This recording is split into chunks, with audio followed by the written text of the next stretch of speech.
The Chan Clan Chronicles Chapter 8 The Chan Clan Journey Crossing the Pacific.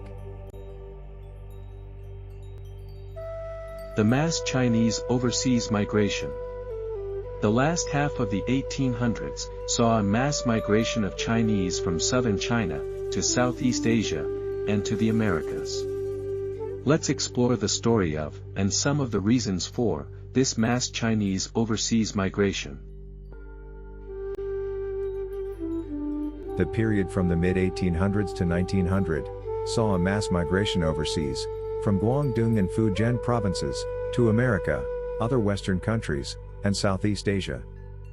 The reasons for the mass migration are complex and varied, but was in large part spurred by extreme socio-economic and political hardships, as well as the desire and opportunity to improve living conditions. China was in turmoil because of foreign interference and exploitation. The Chinese government was becoming progressively weaker and less stable.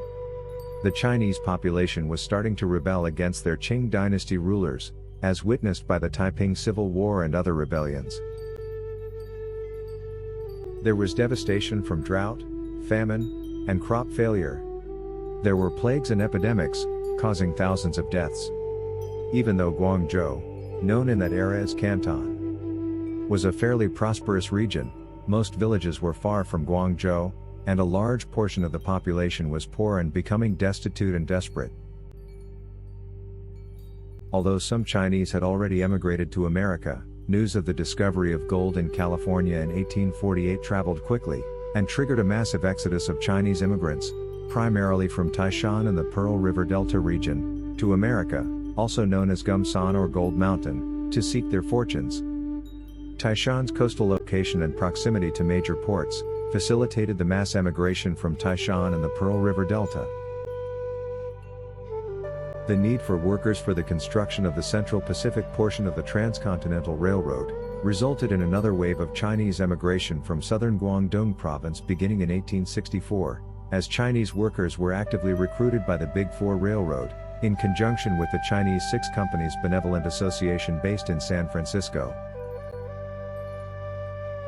Promise of a better life, encouraged by misleading lies, exaggerations, and false advertising promising good wages, meals, and housing, led many brave individuals, especially from Taishan, to make the arduous journey alone to America to improve their lot in life. Some individuals had sufficient funds or sponsorship to pay for the expensive journey to America. Many were contracted as indentured servants to pay for the trip. Life was harsh and conditions were often poor. These overseas Chinese, known as Huaqiu, worked as miners, railroad workers, farmers, merchants, laundrymen, domestic workers, fishermen, just to name a few occupations. They sent money from their wages back to their families in China, and expected to return to China after they made their fortunes. Some individuals did succeed in their ventures, but many more failed to make the fortunes they expected. Many lost their lives. Many remained in America, never to see their families and homeland again. This is the story of crossing the Pacific. The perilous journey from the ancestral villages in Guangdong, China, across the Pacific Ocean, to America, the Gold Mountain.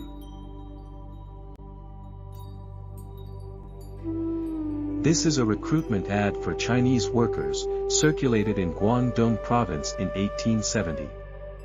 Americans are very rich people. They want the Chinaman to come and will make him very welcome. There you will have great pay, large houses, and food and clothing of the finest description. You can write to your friends and send them money at any time, and we will be responsible for safe delivery. It is a nice country, without mandarins or soldiers. All alike. Big man no larger than little man. There are a great many Chinamen there now, and it will not be a strange country. China God is there, and the agents of this house. Never fear, and you will be lucky. Come to Hong Kong, or to the sign of this house in Canton, and we will instruct you. Money is a great plenty and to spare in America, such as wish to have wages and labor guaranteed can obtain the surety by application at this office. The Chan family journey to America.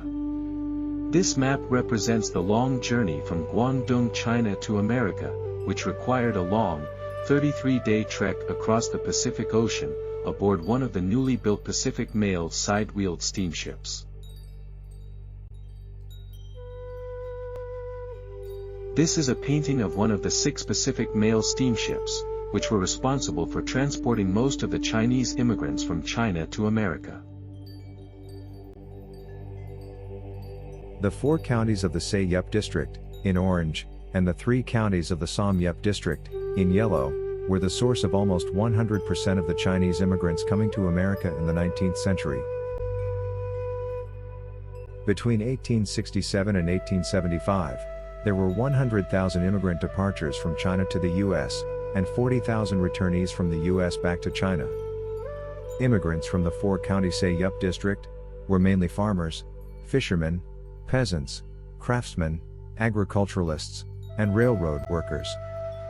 Immigrants from the 3 county Som Yup district were mainly merchants, artisans, and merchandising and garment manufacturers.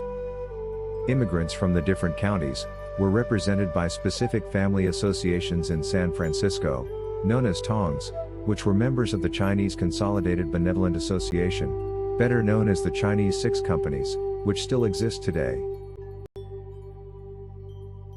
This is a typical immigrant home in the surrounding hills of Guangdong province. This is a Chinese immigrant, making offerings before departure, praying for safe passage to America. This is a Chinese immigrant, starting for America. Immigrants had to make their way from their villages to Canton City. Then, the American shallow draft, side-wheel paddle steamer, Kin Shan, transported emigrants 90 miles downriver from Canton City to Hong Kong. This is the Praya and Victoria Peak, Hong Kong Harbor, in the 1870s. These are Chinese immigrants in Hong Kong Harbor, preparing to embark to America. This is the Pacific Mail side-wheel steamship Japan. A large portion of Chinese immigrants traveled to America aboard the Japan, or sister ships Great Republic, America, China, Colorado, or Alaska. This map shows the various routes of the Pacific Mail Steamship Company. Circled in red is the route between Hong Kong and San Francisco with a stop in Yokohama. Crossing the Pacific. Over 40,000 Chinese emigrants were transported between Hong Kong and San Francisco, on Pacific Mail steamships. This was accomplished with more than 100 round-trip voyages. The average transit time to cross the Pacific was 33 days. The average speed was 9 knots. The distance from Hong Kong to San Francisco via Yokohama was 7,000 nautical miles. The ships averaged 216 nautical miles per day. The cost of passage from Hong Kong to San Francisco was $45 in gold. The cost of passage with meals included was $300. This is a photograph of Chinese immigrants coming to America aboard a crowded steamship. These are Chinese passengers from an early 1870 voyage, listening to music, on their 3 high bunk beds. Collecting meal tickets for daily rations from Chinese passengers. A midday lunch in steerage, on board side-wheel steamer, Alaska, 1876. Dangers of the long journey included devastating coal fires aboard the ships, monsoons, flooding, multiple diseases, and coastal pirates. Depicted here are fires aboard the steamships America in 1872, and Japan in 1874.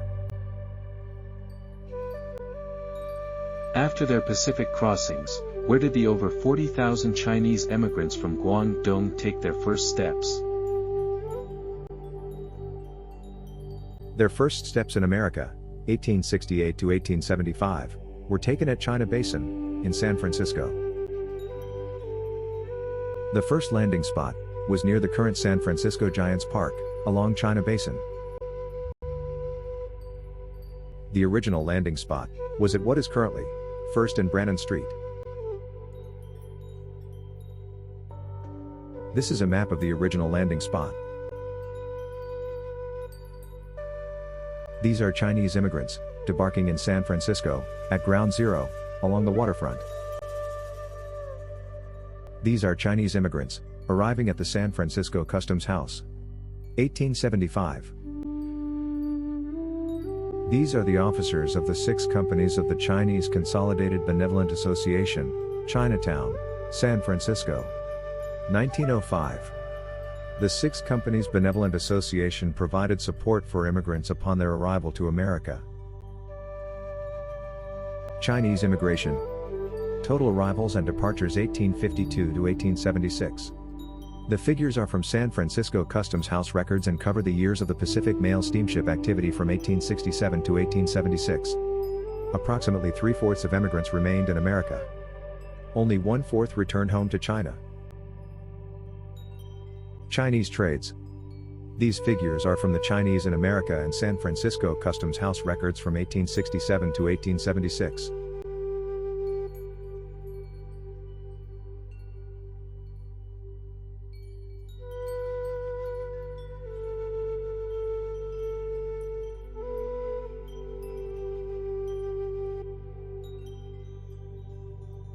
These are Chinese gold miners.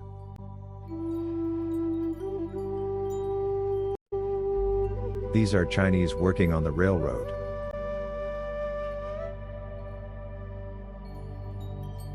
These are Chinese farmers.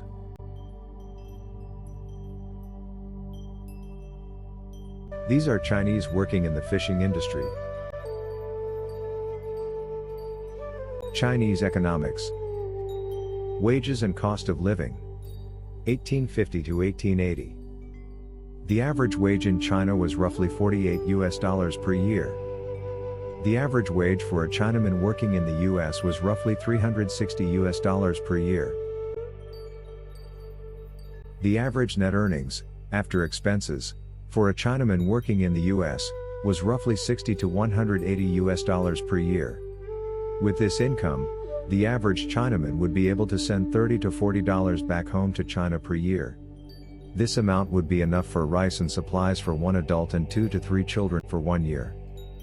He would also be able to repay his passage to America with interest in about 3 to 5 years. This is an 1882 illustration, revealing the trades that were being performed by Chinese immigrants, taking away jobs from white people.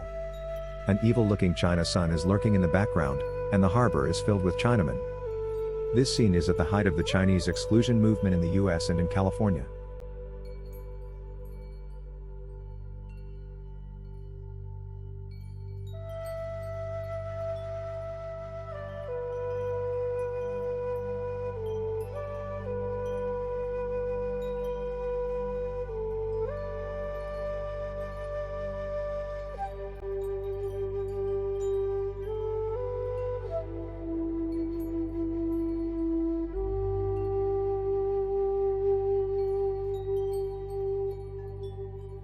End of Chapter 8.